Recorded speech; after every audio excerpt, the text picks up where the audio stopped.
to another episode of Netball Chat with Sam. And Zach. Righto, round 8. Lots of people are saying, why should there be a specific Indigenous round?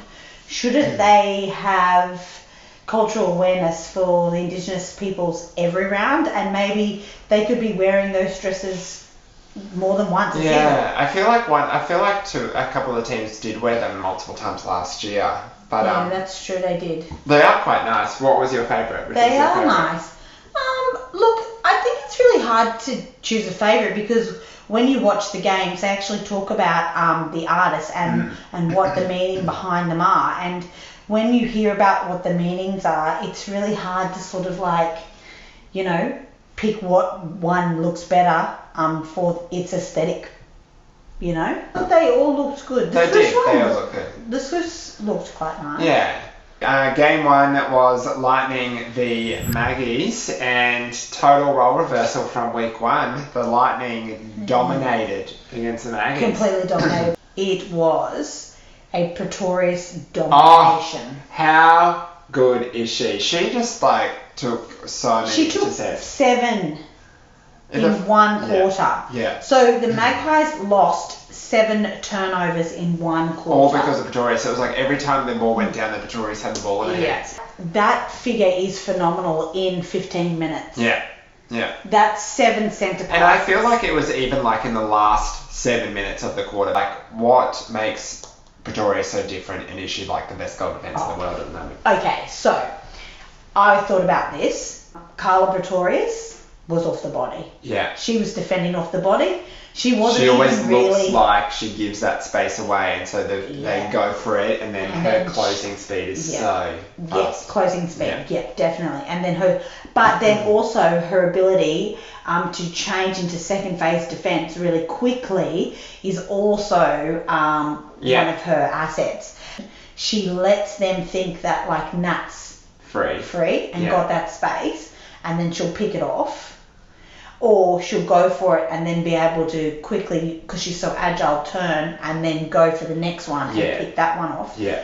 But as the play comes down the court, she's off the goal attacks and she's out there floating. Yeah. She's reading the play. And her vertical jump is amazing, compared to some of the tall people that she's against, and she just pulls in these balls. Kimmy Rabb's 100th game. Yes. Yep. What about Peace's little off the post? Yes. How good was that? That was amazing. So that's Gretel Tippett's layup move. This is the new thing that Peace for. Well, it's completely legit. It's legit. So typically you might see it on a throw-in or something where all the defenders are not near the post, and so a shooter will go off the post. But this time this was just a little off the post and boom. To herself. It was so good. Piece off the post. Yeah. Never before seen in Suncorp Super Netball. It was golden. Second game of the week was Fever and Thunderbirds, and for Fever almost had another draw, but they scraped away with a one-goal win. 53-52. Because last time they played, Thunderbirds won by 1 goal. That's right. So where's the ball? On the ground, or it's over the line, and there was another throw in, or it was just people just couldn't keep their hands on the ball. It was really messy and scrappy. The Thunderbirds started really well though. They had a 7-1 lead and then 15-5. And they kept the Fever to their lowest score in the first quarter that they've ever done. They had really good defence on Fowler early, and they were Sterling and Gusketh were double teaming her Fowler the whole time, to the point where they had to bring Teague Neal on in the first quarter, and they just let her run free and gave her the shots. She did so much work because she had to keep Sterling busy, and then meanwhile she's having to do make up for the work that the goal attack wasn't doing as well. So had to come out of the circle several times. There was one time where she was almost at the transfer line. I've never seen Fowler out so far before she needed a map to get home back into the circle. That's a good one. But she far from home. Pittman had a really good game. She was dominating against Francis. And that Falau, Sasha Glasgow combo is doing so well. Yeah, it is. When they get the ball in the circle, they put up the shots from quite far out. Glasgow's offensive rebounds as well. Like, she's second for offensive rebounds after Caitlin Bassett. So when Folau misses the goal, Glasgow goes straight in. Yeah. Where is the missing link? Because the shots are going in when it gets to the circle. Yeah. The defence end is getting the turnovers. The turnovers. So what's happening in between? Firebirds v Vix. Game really in two halves, wasn't it? Oh, if I hear that one more flippin' time. Game really in two halves, wasn't it? Game really in two halves, wasn't it? Game really in two halves, wasn't it? Game really in two halves, wasn't it? Game really in two halves, wasn't it? Honestly, yes. It was a game of two halves. So Firebirds got the Dominated. better of the Vix for most of the first half. They half. won the first quarter and the second quarter. First quarter by 1 with a freaking awesome long bomb. Yeah. And then a pop up by Potgieter. Yeah. Pop up by Potgieter. So. And then they won the second quarter. But from then on, it was all real of the Vix. Well, the Vixens had 6 turnovers or something in the first quarter, and then for the rest of the game they had 6.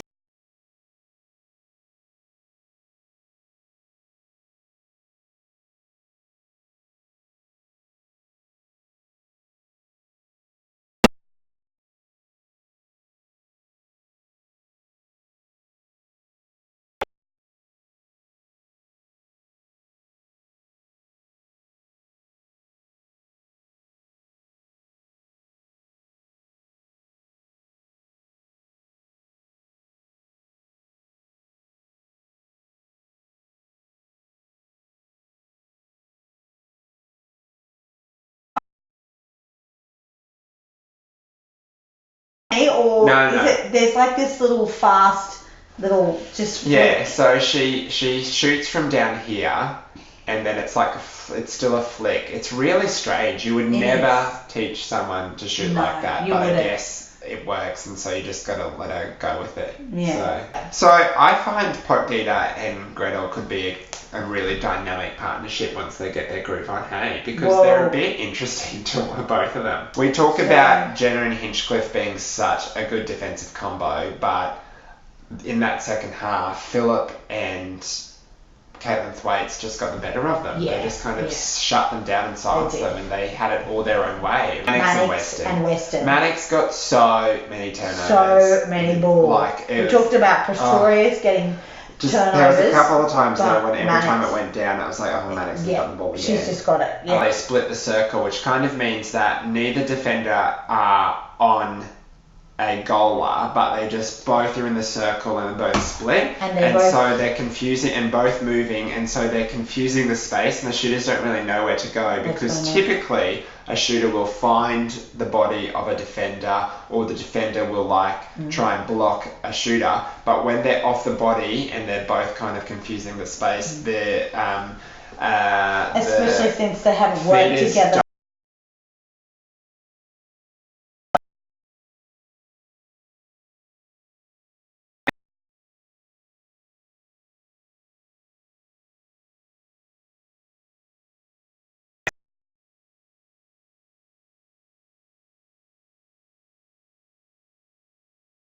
Ran away with it in the last 3 minutes of the game to win by 5 in the end. It just shows, oh God, I'm gonna eat my words here.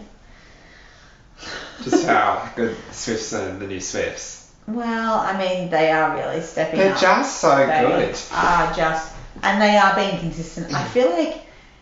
And you talked about early on. The Swifts are the new Vixens. The Swifts are the new Vixens. Well, that's what I said last year, and then I turned into Swifts new Swifts. This is the season that I wanted the Vixens to have. The Swifts are having the season that I thought the Vixens would have. Because you were really critical at the beginning of the season, saying, "Well, are they gonna make it count when it comes to it? Are they gonna finish up these games?" And I think this game is proof that they can finish up the games, that they can start the game like they want to, and then finish them like they want to as well. Because they brought in Elle Bennett, who from AFLW fame, who actually plays AFLW for the Giants, and she, once she found her groove, she was great too. It's like every single person on the Swifts bench and training partners knows exactly what the culture of the Swifts are. So Helen Housby, Eleanor Speed.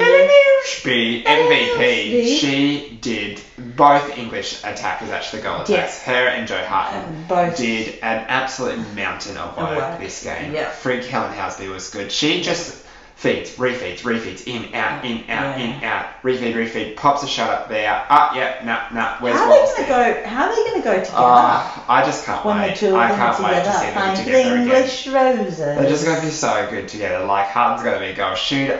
It's just going to be You're fantastic. getting so excited. I know. Wallace, speaking of doing things, a couple of layups. Yes, again. That was last week as well. She just threw 3 this week. Like, she's having the ball, isn't she? Yeah, and she looks like she's really enjoying She's actually herself. cracking a smile every now and then. Yeah. Okay. So, as promised, we said we'd do a wing-dingaling and talk about the wing defences.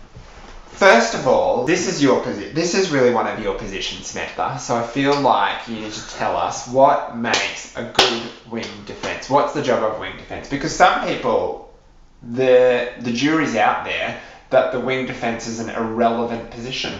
Well, their number one job is to stop the wing attack from receiving the pass on the centre pass. Yeah.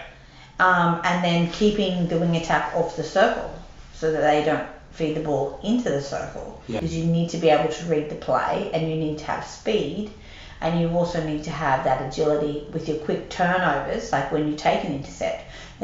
So you need to go from defence to attack straight away. Yeah. So there's a fair few wing defences this week. So Francis played wing defence, Van der Merwe from South Africa, Ingalls, Simpson, Kate Eddy, Parmenter, Brazel and McAuliffe. So I've done a couple of stats that I've looked at. Yep. So I guess there's 2 styles of wing defences in this competition really. And there's that real strong on-the-body wing defence. If we think about Parmenter, Gabby, Van der Merwe and Francis. And they're not allowing their player to move past them. And they're the ones that are really like getting those intercepts because they're quick around the player. And then we have these other ones that are really trying to stop the attackers getting to the top of the circle and do a truckload of work in protecting the space over the transverse line and near the top of the circle. And Renee Ingalls and Kate Eddy, I think, are the best examples of that. So intercept and deflection wise, Ash Brazel got 2, Amy Parmenter got 2, and Gabby Simpson got 2. Brazel got 7 deflections. The other interesting one I thought was centre pass receives. Now, so this is like with Gabby coming down and receiving the centre pass. The centre pass. Gabby only took 1 centre pass receive this week. So Ash Brazel got 7, but then Renee Ingalls got 13. Okay, but what is that saying though? Is that saying that those wing attacks and those goal attacks aren't able to come out, or is that a setup?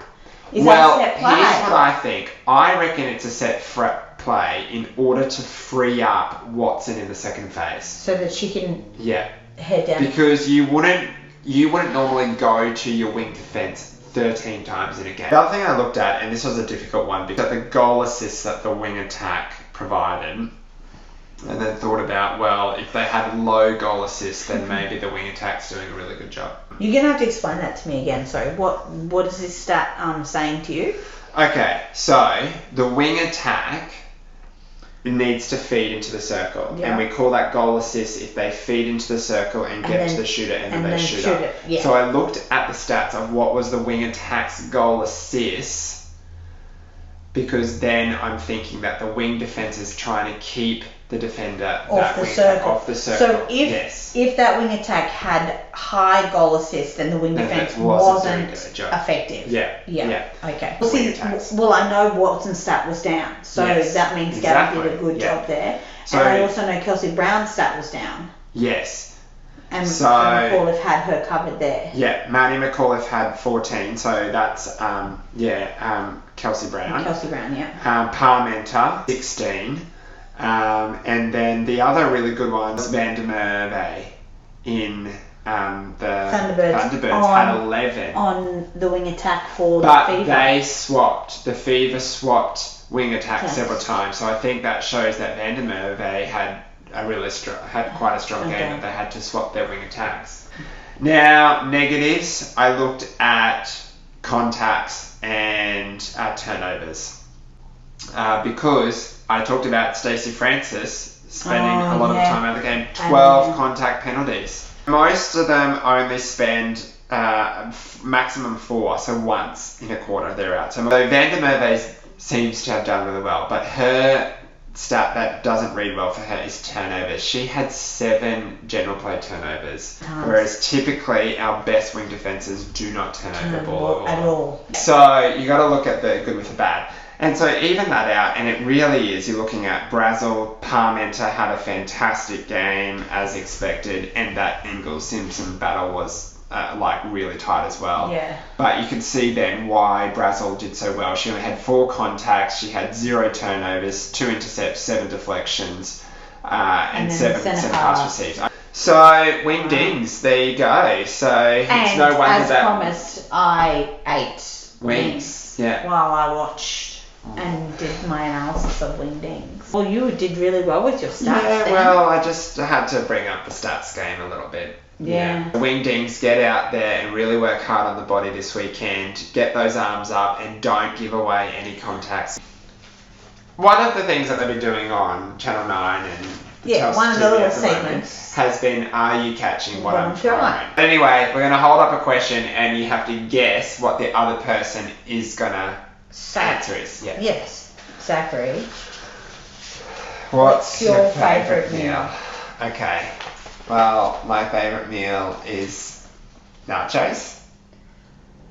Loaded hot dog or Oh, yeah, that's a good one. I do like loaded hot dogs and fries, yeah. Samantha, what is your favourite holiday destination? So out of everything, Yeah. it's Edinburgh. Caloundra. I go to Coolum. You dimwit. Living right Broom's head. Still have a baby in Broom's head. So, who's your favourite? Should be Suncorp Super Netball player. Yeah, well, I'm obviously going to choose someone from the Suncorp Super Netball. I'm not going to say Sam Davids from my Raiders team. Why not? You're right. Well, look, if you didn't second guess yourself, you'd say Joe Hutton. Yeah! And then I quickly chucked in Kate because you love her as well. Don't you do too? I do, yeah. Sam, what's your favourite netball move? Oh, this is going to be hard for you because... Was it? Oh, you wrote Gabby Simpson taking it off the circle edge. That was my favourite move. I didn't think about that. But I was thinking using the post for the shooters. But yeah, okay. Yeah. Yes. Yeah, I'll use that. Yeah. That was the one I always just...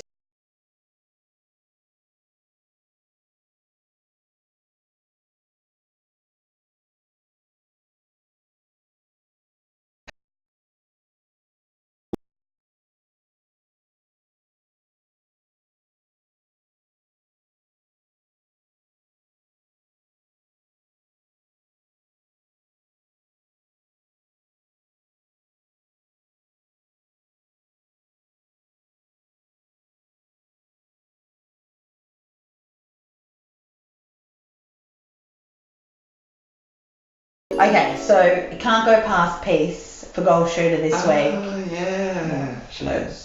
I'm going to go with Tegan Phillip for goal attack. I'm going with Laura Sherian for wing attack. Yeah. And Paige Hadley at centre. Right. I'm a super Paige Hadley fan. Oh, yeah. Okay, so... Wingdingaling. This is a big one. Well, I've gone back to the old favourite. Gabby? Yeah. After all that discussion, you still went with Gabby? Well, yeah. Okay. So, without a doubt, the goal defence for Team of the Week, and I feel like... Yeah. Yeah. Carl Torres. Like, you just can't go past that. You can't. Goalkeeper, at the back end, Mannix Oh, for the Vixens. wow. Well, our backline's similar because I had Mannix and Pretorius as well. But goal shooter, I went with my second fave, Caitlin Thwaites. Oh, Thwaites, yeah. Thwaites. Yeah. Goal attack, I can go Ellen Speed. She had a game. Wing attack was tough, but I went with Chelsea Pittman because I feel like she dominated for the T-Birds. Centre also Paige Hadley. Wing defence, wingdingaling. I went with Renee, the other wing defence in the call. Renee Mills. Yes, of course. I thought she shut down. Yeah. And then goal defence, Pretorius and Mannix, as I said. Yeah. Yeah. Done. Baker. We'll be on the commentating on Sunday for the beginning of the Sapphire Series, Netball Queensland's new state league. So get on the Sapphire Series website and you'll be able to have a listen. Live stream. Live stream. These all three lovely games. voices. We'll try and get a few. All afternoon. We'll try and get a few Annie Sargent calls out. Yeah. Anyway, that was another netball chat with Sam And Zach. See ya. Yeah. It was. Yeah. Liz Ellis decided to do a wing ding off as well. Well, on the weekend. I don't know where this woman they tapped into his house, obviously. About 12 times. So that's In one game. Yeah. That's So she's that's not- an average of 3 times a quarter. 4, 8. Oh yeah, 3 times a quarter. Can't do it, math. Easy math. Yeah, that's a good one. $5. $5. Yeah. Yeah, it's really good. But only when I've had a couple of